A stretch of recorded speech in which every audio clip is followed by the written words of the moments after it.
आजच्या कार्यक्रमाचे सन्माननीय अध्यक्ष, आदरणीय मुख्याध्यापक, माननीय गुरुजन वर्ग आणि जमलेल्या माझ्या सर्व मित्र मैत्रिणींनो, आज 17 सप्टेंबर म्हणजेच मराठवाडा मुक्ती संग्राम दिन.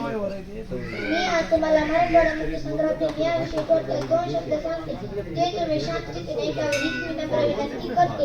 17 सप्टेंबर म्हणजेच मराठवाडा मुक्ती संग्राम दिन.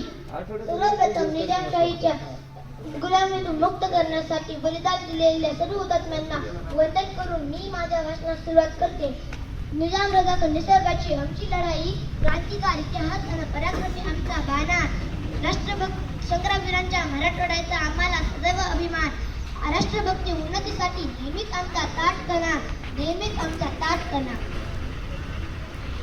15 ऑगस्ट 1947 रोजी संपूर्ण भारतभर स्वातंत्र्याचा आनंदोत्सव साजरा होत होता.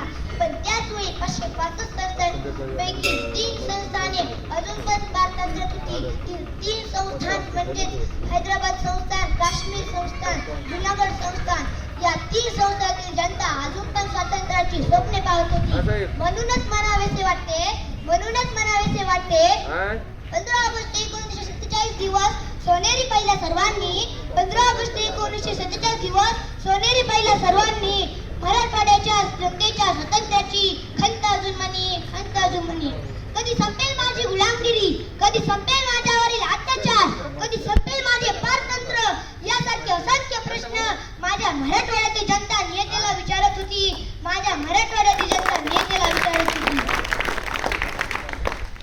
15 ऑगस्ट दिवशी संपूर्ण भारतभर आनंदोत्सव साजरा होत होता आणि मराठवाडा निजामाच्या विखाड्यात कडवटपणा अनुभवत होता.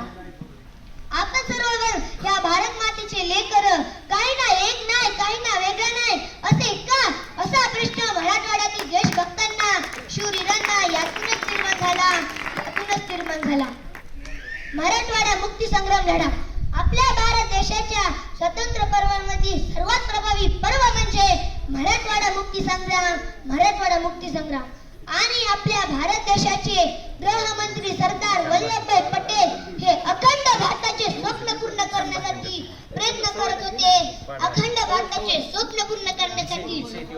होते. निजामशाह शरण येत नाही हे लक्षात येताच भारतीय प्रशासनाने 13 सप्टेंबर 1948 रोजी लष्करी मोहीम राबवली. त्या मोहिमेचे नाव होते पोलीस ऍक्शन.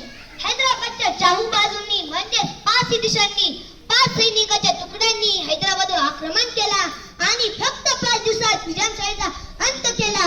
तो दिवस होता 17 सप्टेंबर 1948.